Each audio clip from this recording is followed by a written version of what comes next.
I want you to just picture the last article you read about artificial intelligence. Oh, boy. Right. And I don't mean the heavy technical documentation or those super niche developer blogs. I mean the mainstream stuff. The headlines that pop up on your news feed while you're, you know, just trying to drink your morning coffee. Yeah, I can already guess the tone of those. It's usually pretty breathless. Breathless is a very polite way to put it. I'd say it's panic. It is almost always just sheer panic. Yeah. You see things like the end of coding or the death of the writer, why accountants are doomed. There is this overwhelming, frankly suffocating narrative right now that we are effectively building our own replacements. Exactly. And a subtext that, well, sometimes not even subtext, they just say it, Yeah. is that you, the human, the listener, you are becoming obsolete. It's the replacement panic. And honestly, we really shouldn't dismiss it as just cheap clickbait. No, it feels very real to people. It's not an irrational fear at all.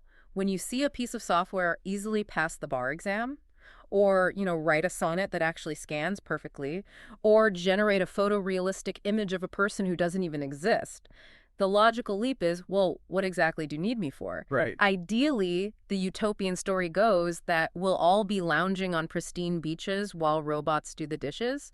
But the actual underlying anxiety is that we'll just be unemployed while the robots do the accounting and the legal work. Exactly.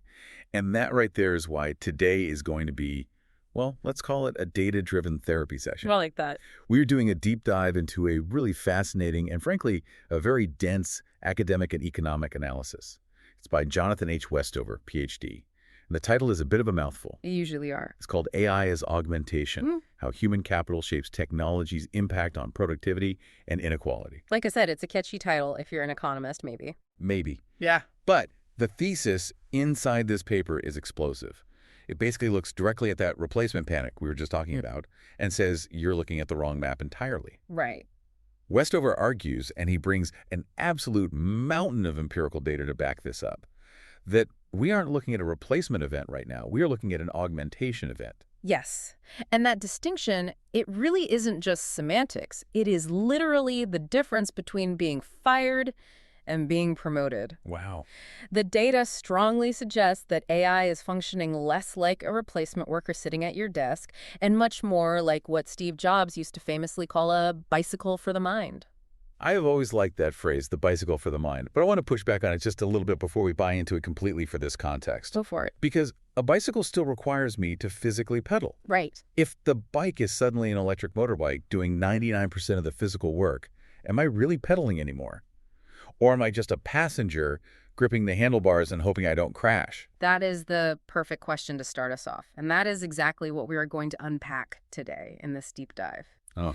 Because the pedaling, the human effort part of the equation, it doesn't go away, but it changes completely. It transforms. Exactly. We're going to look at productivity stats today that are frankly startling. We're talking 50% jumps in efficiency in some cases. Which is unheard of. Totally unheard of. But we're also going to look at the dark side of this transition. We're going to talk about which specific skills become major bottlenecks and why being just average at your job is about to become a very, very dangerous place to be. Okay, so the mission for this deep dive is to move past the hype and the doom scrolling. We are going straight into the hard numbers. Let's see that. Productivity stats, wage inequality theories, and really specific case studies of how major companies are actually using this tech on the ground. And I want to give the listener a key takeaway preview right up front. The future isn't about AI doing the work for you. It's about how your human capital, your specific set of skills, determines whether this technology creates a bottleneck or a massive boom for you personally. I think that's a very fair summary. Ultimately, it is entirely about agency. Okay, let's get into the meat of this. Let's start with segment one, the augmentation landscape. We really need to start by clearly defining our terms because people throw around the words automation and AI like they mean the exact same thing. They definitely do. And Westover draws a pretty sharp line between them here. He does. And it's a distinction that genuinely matters for your paycheck. Automation is when technology performs a task, and potentially the human is removed entirely from that specific process. Okay. Think of a robotic arm welding a car door on a massive assembly line. The human welder who used to do that manually, they aren't in that loop anymore. They are gone from that task. The machine does 100% of the execution. Right. The robot does the thing, the human goes away. Yeah. That is the classic replacement model we're all terrified of. Exactly. But augmentation is fundamentally different. In an augmentation scenario, the technology enhances productivity within the task, but the human remains absolutely essential. The human is still firmly in the loop. Okay. And Westover argues heavily that the current reality of generative AI, large language models, all these wild tools we're seeing pop up, is actually a state of augmentation dominance. Okay, but let me play devil's advocate for a second here. Sure. If I sit down and use ChatGPT to write a difficult email to a client, isn't that automating the writing process? The AI is picking the actual words. I'm just sitting there watching the cursor move. It's automating the drafting, perhaps, but think about the wider process there. Okay. Large language models provide decision support. They do not provide decision-making. They produce drafts. They produce options. But a human has to review them and refine them. Because it hallucinates. Because it hallucinates, or because the tone is off. A human has to actively select the best option. The human becomes the editor, the curator, the overriding strategist. The AI is just the raw engine generating the material. So we're moving from doing the work to judging the work. That is the big pivot. And the source material specifically calls this the judgment requirement. This is a crucial concept. Tell me more about that. Well, Westover identifies 3 distinct types of significance that AI, as incredibly smart as it seems, cannot yet handle on its own. And understanding these 3 things is basically your career insurance policy against obsolescence. Okay, I want that insurance policy. Let's break those down. What are the 3 things the AI simply can't do? First up, there is causal significance. Causal, like cause and effect. Exactly. This is figuring out what actions actually produce desired outcomes out there in the messy real world. AI is incredibly great at correlation. It's a massive statistical machine. Right. It knows that word A usually follows word B. It knows that in its massive training data, roosters always crow when the sun rises. But it doesn't know that the rooster isn't causing the sun to rise. Bingo. It completely lacks a real-world model. It has zero concept of physical laws or social reality. Can you give me a business example of that? Because, roosters are one thing, but how does that actually play out in an office environment? Sure. Let's say you are a logistics manager for a shipping company. You ask an AI routing system to optimize a delivery route for your fleet. Okay. The AI looks at all the map data and says, hey, if you take this specific route through the city, you save 15% on fuel costs. Great. Right. Sounds great on paper. Right, on paper. But the AI missed a vital real-world detail. That specific route goes through an older tunnel with a low clearance, and your delivery trucks are too tall to fit. Oh, wow. Yeah. The AI just sees the math. It says distance is shorter, fuel is saved, efficiency is achieved. It literally does not understand the causal reality of a 10-foot truck hitting an 8-foot concrete bridge and the truck stopping. Right. Doesn't know what a bridge is. Right. Exactly. You, the human manager, provide the causal significance. You look at that optimized plan and immediately say, that won't work in the physical world. Okay, that makes total sense. It doesn't have common sense. So what's the second of significance? The second is normative significance. Normative. Meaning what exactly? It's values, ethics, deciding which outcomes actually align with our stakeholders, our brand voice, our underlying morality. AI doesn't have values. It has math. Right. It doesn't inherently know if a generated response is deeply offensive or brand damaging unless it has been explicitly trained on that one specific pattern to avoid it. It cannot read the room. So it can write a technically flawless press release, but it can't tell you if that press release is going to completely get your company canceled on social media. Precisely. It doesn't comprehend that something technically true might also be absolute PR suicide. Yeah. That normative judgment deciding what we should do rather than just what we can do is entirely a human domain. Okay. Causal and normative. What is the third one? Creative significance. Now wait, people are definitely going to argue with that one. Oh, I know. People will immediately say, but AI generates incredible art. It writes poems. I saw that picture of the Pope in a giant white puffer jacket. I mean, that was a really good picture. It fooled a lot of people. It was very convincing. But Westover is talking about novel combinations that solve actual practical problems. AI searches a massive design space. It can look at a billion different options in seconds. Right. It can throw a million darts at the board blindly, but it doesn't actually know which of those options is completely absurd in reality versus which one is a genuine breakthrough. It takes a human expert to look at that massive output and say, that's the one. It's the difference between just brainstorming endlessly and actually selecting the winning idea. The AI generates the massive haystack, and the human locates the needle. Or the human even decides where the haystack should be built in the first place. I love that. Okay, so philosophically, we are the judges, Mm-hmm. and the AI is the generator. That does sound somewhat comforting, but let's look at the actual scoreboard here. Let's do it. Westover cites some specific studies here that, well, jaw-dropping is an overused term, but these numbers are really significant. We aren't talking about a tiny 2% productivity boost here. No, not at all. We are talking about massive structural leaps. In macroeconomics, we usually pop the champagne for a 1.5% productivity gain across a sector. Yeah. The studies cited in this text are showing individual gains of 30, 40, even 50%. Let's start with the customer service study he mentions. Yeah. It's Brynjolfsson et al.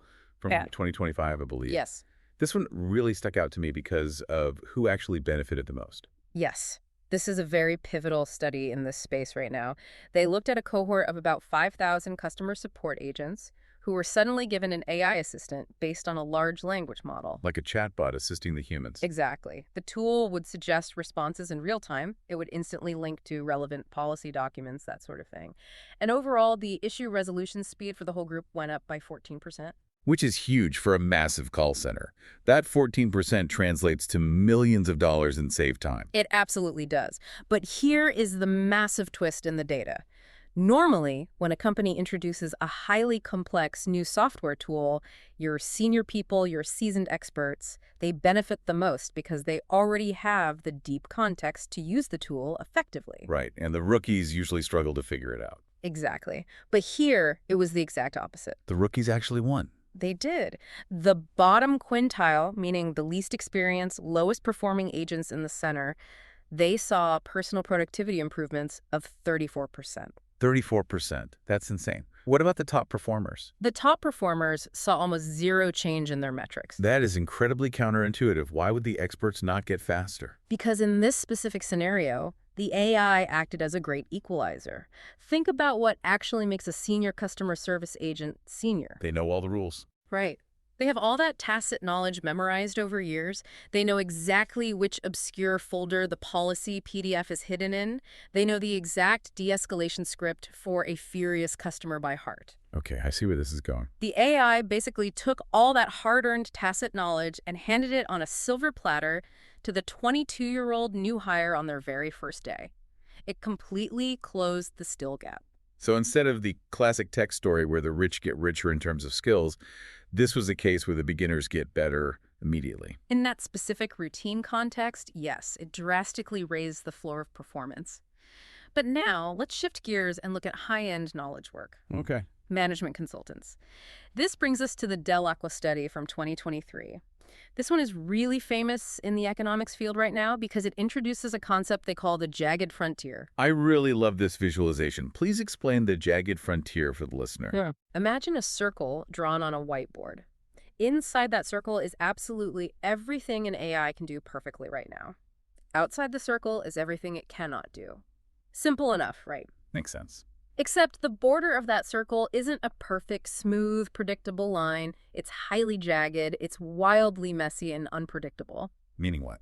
Meaning, on one highly specific task, let's say, write a polite follow-up email to a vendor. The AI is an absolute genius. The frontier extends way out. But on a task that seems functionally very similar to a human-like, write a polite email explaining a highly complex ethical breach to a board of directors. The AI might just crash and burn spectacularly. The frontier retracts way inward. And the main problem is, as a casual user sitting at my keyboard, I can't actually see where that line is. You cannot see the line until you cross it. In the study, the consultants who used AI for tasks that fell squarely within the AI's capabilities became basically superhumans. Felt superhuman. They were 25% faster and produced work of 40% higher quality than their peers. They were virtually unstoppable. Wow. But there's a but coming. Oh, there is a big but. For tasks that were just slightly outside that jagged frontier tasks that seemed easy but actually required subtle factual checking or very nuanced causal reasoning, the consultants using the AI actually performed significantly worse than the consultants who didn't use it at all. Wait, they did worse? How is that possible if they have this super smart assistant? Because they trusted the AI way too much. They completely fell asleep at the wheel. They watched the AI absolute crush the first three tasks, so they just blindly assumed it would perfectly handle the fourth task. Complacency. Total complacency. This is the danger of the augmentation era. When the bicycle is electric, you stop paying close attention to the road. And with the jagged frontier, the road can literally disappear out from under you instantly. So you really have to know exactly when to confidently use the bicycle and when to just get off and walk. And that knowing that high-level judgment is the actual new skill. Precisely. That is the meta skill of the decade. Let's hit a couple more quick stats just to really solidify this before we move on to the broader economics. What about software developers? There is a great study by Peng et al. In 2023. Developers who were actively paired with an AI coding assistant were 56% faster at completing tasks. 56%. That effectively doubles the output of your entire engineering workforce without hiring a single new person. In terms of raw output for specific modular tasks, yes. And again, mirroring the customer service study, the older and less experienced programmers actually gain the most from the tool. It helps tremendously with the rote grunt work, the basic syntax, writing the boilerplate code. What about creative fields? Writing. Noy and Zhang did a study in 2023 on professional writing tasks. They saw a 40% reduction in the time it took to complete the tasks, alongside an 18% objective improvement in the quality of the final writing. Okay, so let's pause here. If I am a CEO listening to this deep dive right now, I am honestly salivating. I am seeing potential 50% gains across my departments. Natural. But if I am an employee listening to this, I am probably terrified. Because if I can suddenly do my job 50% faster, doesn't that logically mean my boss only needs half as many of me? And that very understandable fear brings us squarely into segment 2, the economic mechanics. What you were describing there is known as the lump of labor fallacy. Economists always call it a fallacy, but to a regular person, it just feels like simple math. If I have exactly 100 hours of work to get through this week, and suddenly a new tool means it only takes me 50 hours, I fire half the staff. Why is that math wrong? It feels like basic math, but real-world economics is very rarely about simple subtraction. The lump of labor fallacy is the very old idea that there is a strict, fixed amount of work to be done in the world, a finite lump. And once that specific lump of work is done, there is simply nothing left for anyone to do. Right. But 200 years of industrial history tells us that is simply not how economies work. Okay, give me a concrete example. Convince me that I'm not going to be redundant. Think about the invention of ATMs. The cash machines. Yes.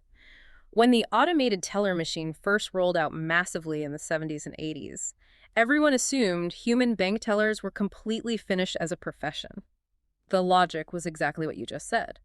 The machine handles the cash withdrawals and deposits, so why on earth do we need a human standing there? And yet, if I walk into a bank today, it's still full of people working. Exactly. What actually happened was that the sheer cost of operating a single bank branch plummeted because you needed far fewer tellers per branch to handle the rote cash transactions. Oh, I see. So because it was cheaper, banks opened way more branches everywhere. And the actual daily jobs of the remaining tellers changed entirely. They stopped just mechanically counting $20 bills, which the machine did flawlessly, and they started doing relationship banking. Like selling other services. Right. They started selling auto loans, opening credit cards, discussing mortgages, things that required human connection and persuasion. So the fundamental nature of the work shifted, and the volume of branches expanded. This is a perfect example of complementarity economics. When AI massively reduces the cost or the time of a rote subtask, like drafting a standard email or writing a snippet of basic code, it doesn't just finalize the job and send everyone home. It very often heavily increases the value of the human's contribution to other, more complex parts of the job. So if I'm a junior corporate lawyer, and an AI tool can suddenly review my massive stack of routine contracts in 10 minutes instead of 10 grueling hours, I don't just go home at noon. No. I spend those remaining 9 hours actually working on deep legal strategy for the client. Exactly right. The baseline cost of contract review drops to near zero, so the client demand for high-level legal strategy might actually skyrocket because it's now cheaper to get the whole legal service started. Okay, that paints a somewhat rosy picture. However, Westover definitely does not say this is going to be a guaranteed utopia for absolutely everyone, does it? There is a specific group of people who are in deep trouble here. Yes. The mid-skilled worker. This is the absolute danger zone in the augmentation economy. Westover describes this phenomenon as a U-shaped impact or a hollowing out risk for the labor market. Walk us through that U-shaped concept. Think of all professional skills on a horizontal spectrum. On the left, you have low-skilled workers. In the middle, mid-skilled. On the right, high-skilled experts. Okay. We already saw from the call center data that low-skilled workers gain huge immediate benefits. The entry barriers to doing a decent job are completely lowered. A total novice can perform almost like a mid-level employee very quickly by leaning on the AI, so the bottom left of our U-shape goes way up in value and productivity. And what about the high-skilled experts on the right side? They essentially gain superpowers. They can dramatically scale their expert judgment. A senior software architect who used to only be able to oversee 2 complex projects simultaneously can now easily oversee 10 because the AI handles all the tedious downstream drafting and bug hunting, so the top right of the U goes way up. But the middle. The mid-skilled worker. This is where it gets tough.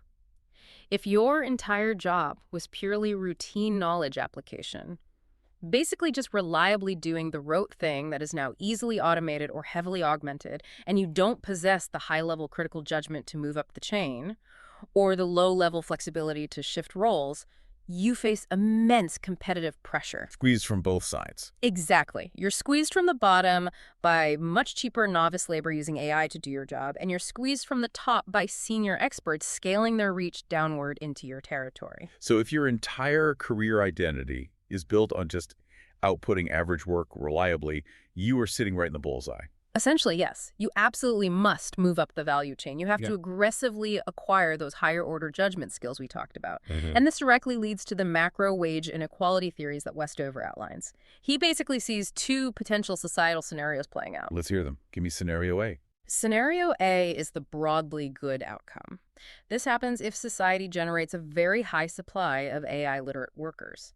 If our educational systems adapt and everyone quickly learns how to use these tools effectively, overall productivity goes up across the entire board. And crucially, because these augmentation skills are widespread and common, wages generally rise broadly. Because the rising tide lifts all boats. Right. Inequality is somewhat mitigated in this scenario because the secret sauce, the ability to use AI, isn't a closely guarded secret. It's just a common utility, like knowing how to use Microsoft Word. That sounds great. And scenario B. Scenario B is concentration-driven inequality. That sounds much less great. It is. This happens if true AI skills remain rare, or, and this is the really critical part, if the complementary skills like strategic judgment and deep domain expertise are heavily concentrated in just a tiny handful of people. The superstar. Exactly. Imagine a large corporation where AI suddenly does 90% of all the initial drafting, coding, and analysis. But there is only one highly experienced senior person smart enough to actually review and approve it all. That single person becomes a massive systemic bottleneck. And in economics, bottlenecks are incredibly valuable. Beyond valuable. If you are the bottleneck, you can dictate your price. You can charge whatever you want. The entire economic value of the company's process gets stuck at the exact point where human judgment is still strictly required. Yeah. If you are the person providing that judgment, you become incredibly wealthy. And everyone else? Everyone else just becomes a highly interchangeable commodity. Wow. So the fundamental goal of a healthy society, and frankly of any smart organization, should be to actively prevent scenario B. We want as many people as humanly possible to be the judge, not just a select elite few. Precisely. Which naturally brings us right to the organizational playbook, because you cannot just sit back and wish for scenario A to happen magically. You have to actively build the infrastructure for it. This is segment 3, and honestly, this is the part I think is the most immediately useful for any managers or team leaders listening right now. Westover thoroughly outlines 4 major pillars of how successful companies are actually winning with this transition right now. Not just giving people a ChatGPT login and hoping for the best, but fundamentally integrating it. It is essentially a comprehensive blueprint for human capital investment in the 21st century. Let's go through them. Let's start with pillar one, widespread AI literacy. Now, when I hear the word literacy in a tech context, my mind immediately goes to learning how to code in Python or something. Is that what he means here? No, not at all. And that is a very common and dangerous mistake companies make. The primary interface for these powerful new tools is just plain English or Spanish or French. It feels deceptively easy to use. Right. Anyone can type a sentence. But true literacy in this context means something much deeper. Yes, it means understanding basic prompt engineering, but far more importantly, it means deeply understanding capability boundaries. Navigating the jagged frontier again. Exactly. The source text cites a really fascinating case study of a major global management consulting firm. When they rolled out their AI tools, they didn't just give their thousands of staff access and say, hey, have fun, be more productive. What did they do? They extensively trained their staff specifically to recognize when the AI was highly likely to be wrong. They intentionally trained them to be skeptic. They absolutely trained them in the critical interrogation of the tool. The core mantra of the training was basically, do not blindly trust this output. You must independently verify the facts. You must rigorously check the underlying logic. And the real-world result was that these consultants ended up using the AI much more selectively. Interesting. They didn't try to use it to solve every single problem, but when they did deploy it on the right problem, it was devastatingly effective. And there was another great example in there about a large financial services company that I thought was brilliantly executed.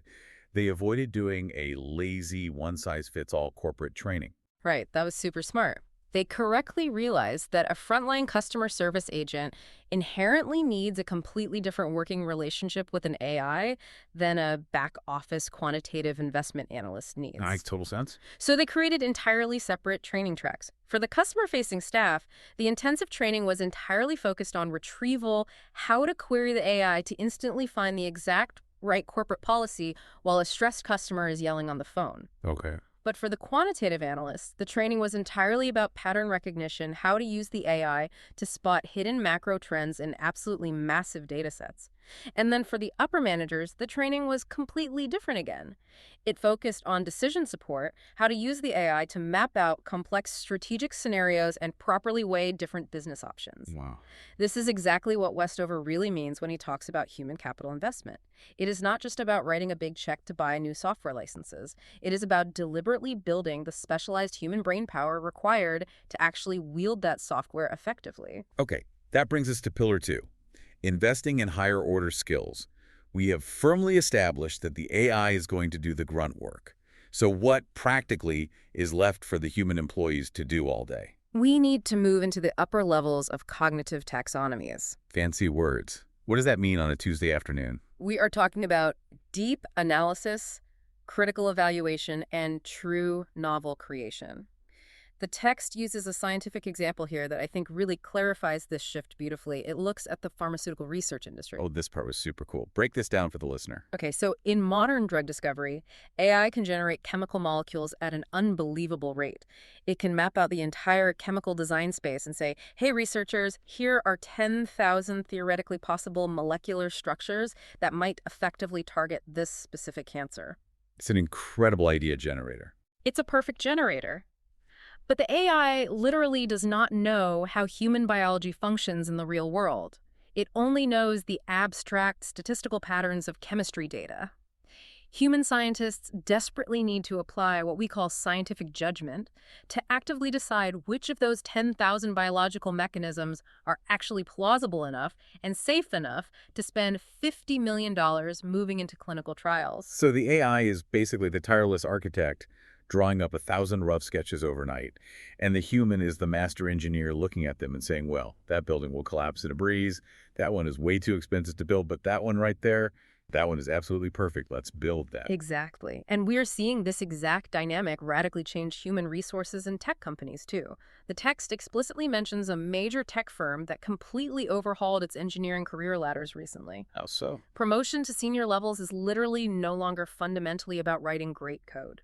Which is pretty wild to think about, considering that for the last 20 years, Learn to Code was touted as the ultimate golden ticket to the middle class. Oh, the ability to code is still very useful as a baseline, absolutely.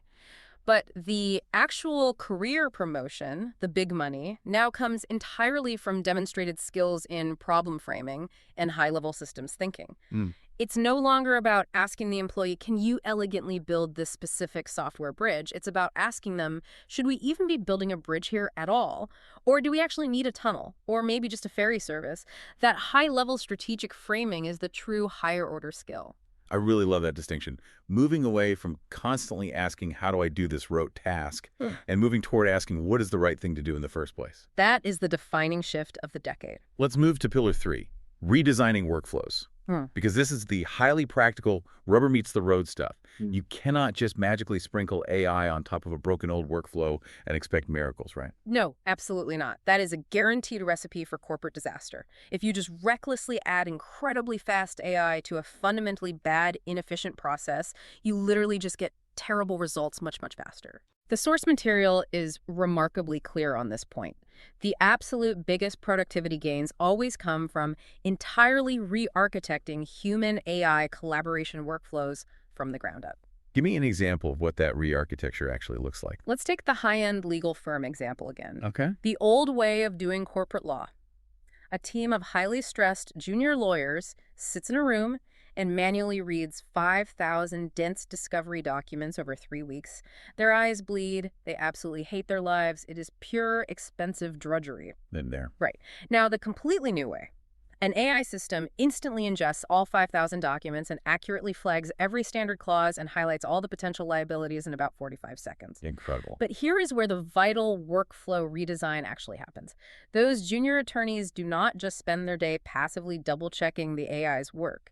The firm fundamentally shifts their daily focus entirely toward complex negotiation strategy and deep risk evaluation for the client. So their actual job description changes. They aren't document reviewers anymore. They're strategic advisors from day one. It fundamentally changes the nature of the profession. And the text importantly notes that this structural shift actually led to massively higher job satisfaction among the junior staff. Well, sure, because literally nobody actually enjoys reading boilerplate standard clauses for 10 hours a day. People went to law school because they like being lawyers. They want to argue, strategize, and win tough cases. Yeah. The AI just happily took the boring part of the job away. Exactly. And there was also a really fascinating customer service redesign mentioned in the text that follows this exact same logic. Oh, right. The detective versus connection work. Yes. In this newly redesigned call center, the AI entirely handles what they call the detective work. It instantly finds the missing tracking number. It immediately cross-references the strict corporate return policy. It instantly pulls up the customer's entire 5-year purchasing history. All the stuff that normally takes an agent putting you on hold for 5 minutes to go search for. Right. Meanwhile, the human agent handles 100% of the connection work. They focus entirely on proactively calming down the furious customer, actively building long-term brand relationship, and creatively solving the unique emotional nuance of the problem. I love that. This beautifully exploits the fundamental comparative advantage of both entities. The AI has absolutely infinite, perfect memory and instant recall. The human has genuine empathy and contextual understanding. AI has infinite memory. Humans have empathy. We need to print that on a t-shirt. It's very true. Okay, moving to pillar 4, managing transitions. Because, let's be real here, if you are a massive legacy corporation, you can't just suddenly fire your entire existing workforce and try to hire 10,000 brand new, perfectly AI-literate cyborg employees tomorrow. Well, technically you could try, but it's astronomically expensive. It completely destroys any remaining company morale. And crucially, you instantly lose decades of irreplaceable institutional knowledge about your own business. Westover strongly argues instead for building deliberate training bridges. Yes.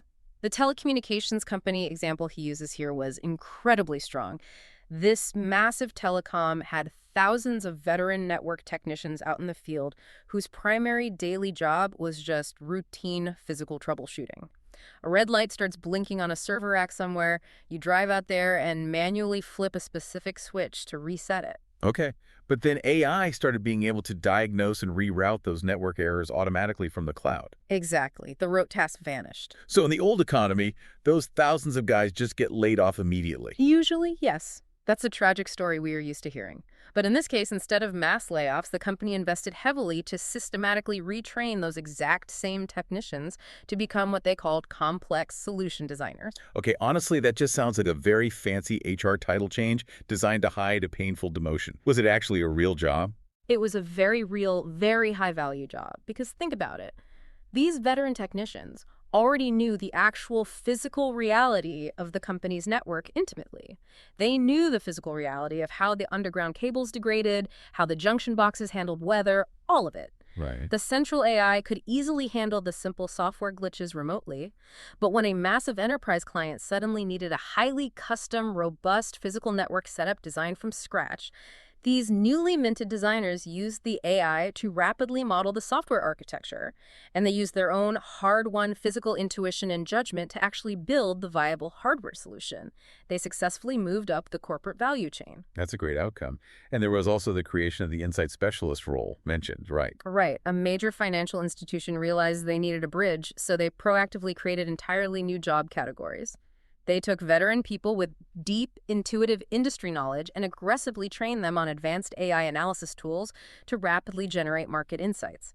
They officially titled them insight specialists. So it's a true hybrid role. Exactly. Half rigorous data scientist, half intuitive business expert. Okay, this brings us perfectly into the part of the show I know the listeners are eagerly waiting for.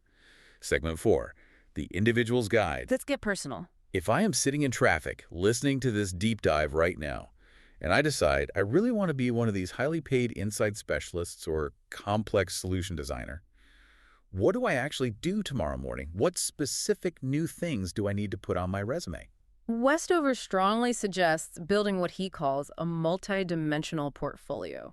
You desperately need to stop thinking of your career skills as just a single narrow track and start managing them like a diversified portfolio of assets. Okay, I like that framework. What is asset number 1? Asset one is foundational AI literacy. You absolutely have to be able to jump in and drive the car. You need solid prompt engineering skills and a deep practical understanding of how these various tools actually ingest and process data. So that's just the new baseline. Table stakes? Complete table stakes now. If you don't have it, you aren't even in the game. Okay, check. What is asset number 2? Asset two is deep domain expertise. And please hear this clearly. Do not throw away your expensive law degree or your 10 years of hard-fought marketing experience or your master-level knowledge of commercial plumbing. Right, because the fear is that the AI knows everything now, so human expertise is dead. That is the single biggest misconception out there right now, that domain expertise is somehow dead. It is the exact opposite. You absolutely still need your deep field knowledge to actually judge the AI's output effectively. Remember our core theme. You are now the senior editor, and you simply cannot edit a complex text in a language you don't actually speak. That is such a spectacularly good point. If I personally do not know what highly secure, elegant Python code looks like, I cannot safely use an AI coding assistant to build an app. I'm literally just guessing and hoping it works. Exactly. If you don't have the domain expertise, you will just confidently introduce catastrophic bugs into the system much faster than ever before. You need the deep domain expertise to accurately define where the bullseye is. Okay, so asset 3. Asset three is bridging capabilities. This is the rare ability to actively translate between the raw technical capability of the AI and the messy human business problem at hand. What does that look like in practice? Can you look at a struggling marketing department's chaotic workflow and smartly say, hey, a tuned large language model could flawlessly solve this one very specific data sorting part of our process, but we absolutely still need an experienced human to handle this other delicate client-facing part? Translation layer. Exactly. That translation layer, knowing what the tool can do and mapping it safely to what the business actually needs, is exactly where the big money is right now. And finally, what's the last asset? Asset four is adaptive capacity. This is the ultimate meta skill. Meaning what? It means aggressively learning how to learn, because the specific tool you spend 6 months mastering today, whether it's ChatGPT 4 or Claude or whatever, will be completely obsolete in 18 months. The true skill you are selling to an employer isn't your mastery of the current tool. The skill is your proven ability to pick up the completely new, unfamiliar tool next year instantly, without panicking. It's essentially the psychological ability to not completely freak out when the interface changes overnight. Pretty much. Resilience. And there is a really deep psychological aspect to all of this that Westover touches on too. He talks about the vital importance of maintaining agency. Agency, feeling like you're in control. Right. Human work needs to remain psychologically meaningful. If you sit back and just let the AI become your de facto boss, if you let the screen just dictate to you what task to do next all day, you will become deeply, profoundly miserable. Yeah, that sounds dystopian. It is. You have to aggressively frame the AI in your own mind as your subordinate tool. You are the one driving the project and solving the complex problem. The AI is just the junior assistant quickly fetching the coffee and doing the tedious math in the background. I am the visionary architect. You are the incredibly fast intern. A very fast, very smart intern, but yes, exactly.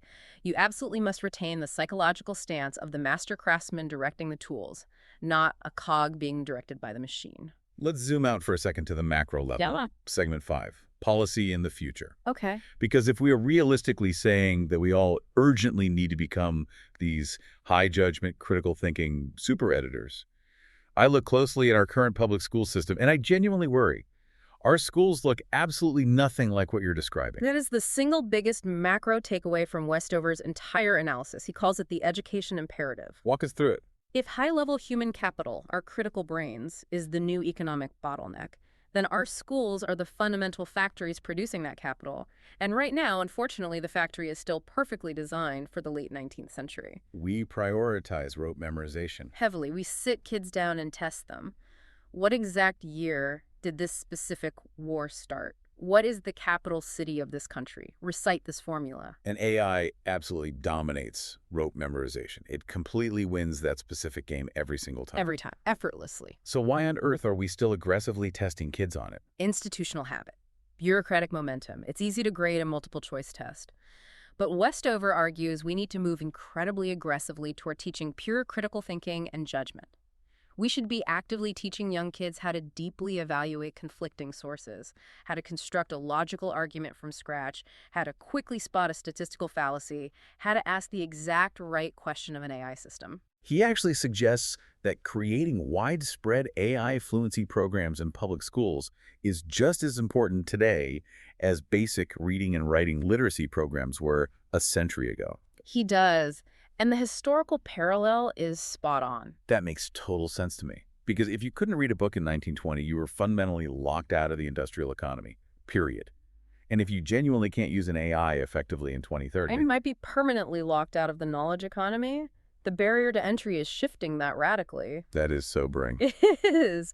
And intimately tied to that policy challenge is the governance and trust factor. We briefly touched on this earlier with the jagged frontier, but it's vital for broad adoption. Trust in the tools themselves. Exactly. Transparency and core fairness. If everyday workers genuinely believe the new AI tool is secretly spying on them, if they think it's silently counting their daily keystrokes, or aggressively monitoring their bathroom breaks, or if they strongly suspect the AI algorithm is somehow biased against them, mass adoption inside that company will instantly fail. We have literally already seen this happen. Large companies proudly roll out an expensive new monitoring tool. Absolutely everyone in the office hates it immediately, and the employees spend all day brilliantly finding clever ways to sabotage or work around it. Exactly. The concept of the human in the loop isn't just about maximizing economic productivity. It is fundamentally necessary for moral and legal accountability. If an AI system automatically denies a family a mortgage loan or summarily rejects a qualified candidate's resume, a human being absolutely needs to be able to step in and clearly explain exactly why that happened.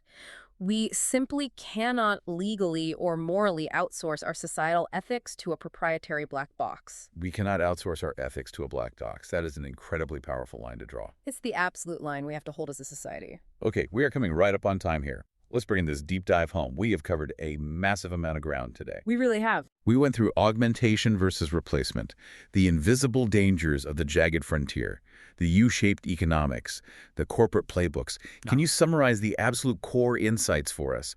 What should the listener vividly walk away with today? I would boil this massive paper down to 4 critical things to remember. Okay, hit me. Number 1, AI, in its current and near future form, is an augment, not a total replacement. It is a wildly powerful bicycle, not a replacement rider, but you personally have to keep pedaling. Keep pedaling. Got it. Number two. Number two, the jagged frontier is very real, which means you desperately need sharp human judgment to constantly check the AI's output. The core economic value of a human worker has permanently shifted from merely generating content to rigorously evaluating content. Generating to evaluating. Perfect. Number three. Number three, the new macroeconomic reality heavily favors the low-skilled beginner if they have tool access and the high-skilled expert if they intelligently use the tool to scale their reach. The middle ground is exactly where the extreme risk is. Do whatever it takes to not be stuck offering average work in the middle. Get out of the middle. And number four. Number four, the real, incredibly hard work ahead, both for massive companies and for you as an individual professional, is in thoughtfully redesigning your workflows. Don't just blindly use AI to do your same old inefficient job slightly faster. Use it to invent a fundamentally different, much better way to work. That is a truly fantastic summary of a very dense topic. Thank you for that. Happy to do it. And I want to leave the listener with a final, slightly provocative thought. Something I have been obsessively mulling over ever since I finished reading Westover's final conclusion on the true nature of human capital. Let's hear it. We touched on this briefly, but let's really look closely at the implications. If AI permanently lowers the barrier to entry for basically all technical skills, if literally anyone on Earth can instantly write a grammatically flawless corporate email, if anyone can instantly write decent boilerplate Python code, if anyone can instantly generate a perfectly acceptable graphic design, then the societal definition of the word talent completely and utterly shifts. It has to. The baseline moves. Right. In a world where literally everyone can produce average-level, competent work instantly with a prompt, the massive economic premium no longer goes to the standard doer. The massive premium goes entirely to the editor. It's the paradox of abundance. As the physical act of doing the work becomes incredibly cheap, the cognitive act of deciding what to do becomes incredibly expensive. Exactly. It goes to the rare person with taste, the person with sharp judgment, the person with the deep ethics and vision to boldly know exactly what is actually worth doing in the first place, amidst a sea of infinite generated noise. Beautifully said. So my ultimate question to you listening to this right now in your car or at your desk is simply this. Are you currently spending your time cultivating your skills merely as a doer, basically just learning how to dig the exact same ditch a little bit faster? Or are you actively cultivating your rare skills as a judge, learning exactly where the ditch should actually go, and deeply understanding why we are digging it in the first place? Because the robots, as we've seen, are genuinely fantastic diggers. They really are, but they're absolutely terrible architects. I couldn't have possibly said it better myself. That is the fundamental choice we all face now. Well, that gives us all something crucial to think about today. Thanks for taking the deep dive with us. Always a pleasure.